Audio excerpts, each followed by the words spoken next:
thing I love about my GTI is the legroom. I'm in outside sales and I work for my car a lot, whether I'm sitting in front of a customer, I'm pulled off on the side of the road. But this right here, I'm extending my arm. If I extend my hand, I can touch the wheel, but I have so much room and it allows me to be able to put my laptop on my lap, not hit the steering wheel, and work comfortably. And that's a huge deal for me being in outside sales and my car being like my office.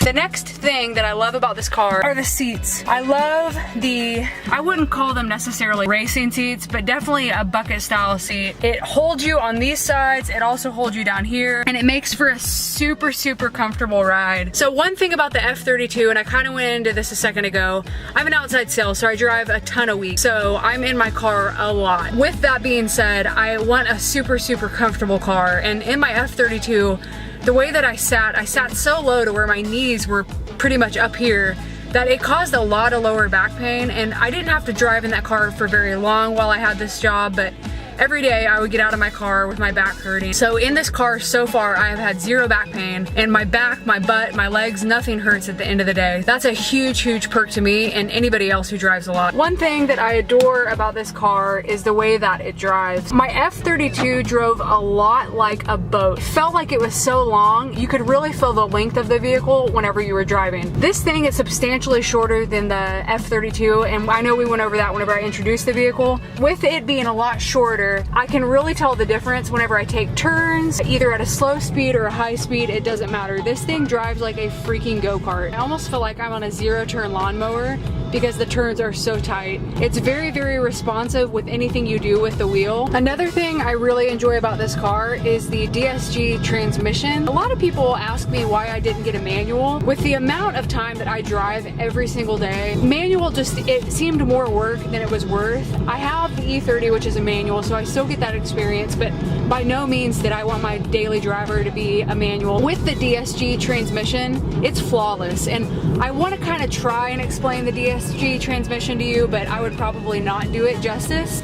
Alright, I am literally going to read off what the DSG transmission is because I don't want to mess it up. It stands for direct shift gear transmission, and that is what my car is equipped with. So here's a good part for me to read. VW's DSG is a 6-speed dual clutch manual-like transmission that automatically shifts. It has internals similar to the manual transmission with a brain valve body. It's better than a conventional automatic transmission and great on turbo cars, which this is a single turbo, because the more consistent power delivery keeps the turbo spooled up. The main disadvantage versus traditional manual transmission is that it's harder to modify and heavier. But one huge difference from this transmission compared to the one that my F32 came with, or just the way that my F32 drove, is anytime I would go to a stop, go from a stop to a start, it was very, very twitchy, and I even reset the throttle control or the throttle adaptation control, whatever it was called, in hopes that that would help, and it did help for a little bit, but those things are so freaking twitchy, and it's uncomfortable when you have somebody in the passenger seat because it feels like you don't know how to drive your car. With this thing, there's absolutely no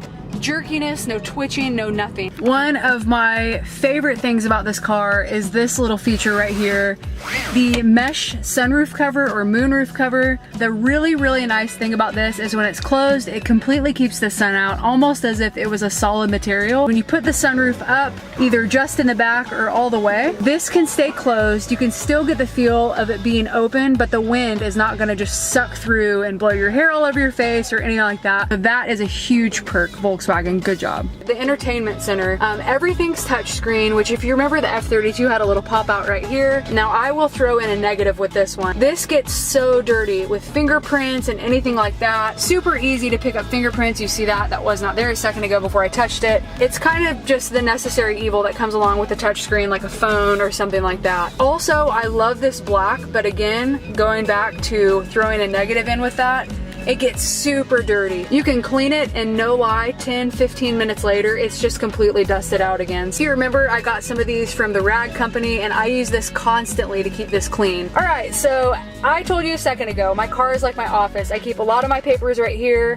I pull out what I need during the day. But one thing I love about this center console section is this right here. With this, you're able to open it, close it, and adjust it to where you want. And that's a really, really small way to make drivers happy, but that makes me completely happy. You can also push it back if you want to be able to get your water or whatever's in the second cup holder easily, or you can push it forward. Did not have that in the F32, so little things are what make me happy with this car. All right, kind of going back to the entertainment center, one thing that makes me really, really happy about this car is the fact that whatever mode you're in, custom, normal, sport, or eco, it stays that way. In the F32, whatever mode you put it in, if you turned off the car, started the car back up, it would not be in the mode that you left it in unless the mode was the default mode. With this, you can turn your mode, like I said, to eco, normal, sport, or custom. I haven't really messed with custom yet, but whatever mode you put it on, even if you start and stop the car again, it's gonna stay in that mode. That is a huge, huge perk. But on the flip side, the F32, even though it didn't do that, whenever you turned off the automatic shut off, so if you're at a stop sign or something like that, it would do that on eco mode. With this, it does it on every single mode.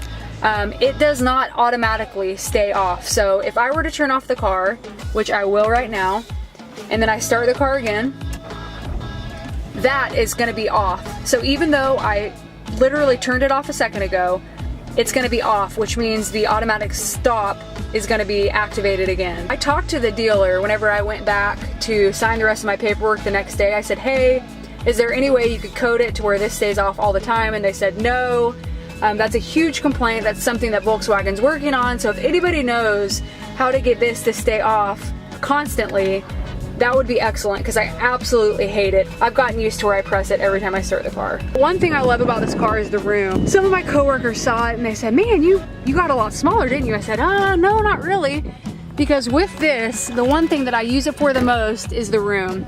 So obviously I have the passenger seat a little further back. Whenever you put these seats down, it's literally like having an SUV or a truck bed. One thing I wholeheartedly dislike and I wish was different, I have looked all over for a fix to this and I can't find it. So if anybody knows where I can get paint matched trim right here. It's yucky, like a kind of a faded gray look. It doesn't look very good. I know the R comes with it.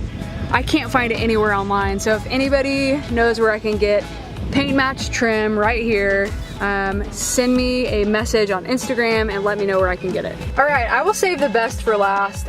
My favorite thing, one of my absolute top favorite things about this car is the steering wheel. Probably because I have so much interaction with it, obviously, driving a car. But this steering wheel, I feel like it was made for me. And with a flat bottom, the way it looks, the way that the controls are easy to access. One thing I wish was a little bit better, you can feel it getting dirty really quick. I just washed it last night, or I just detailed it last night, and it already still kind of feels grimy. I may look at upgrading the steering wheel later on down the road. All right, that's it. Those are the things that I absolutely adore about this car, mixed in with a couple quirks I don't like. But this car, like I said, is probably one of my favorite cars I've owned in a very long time.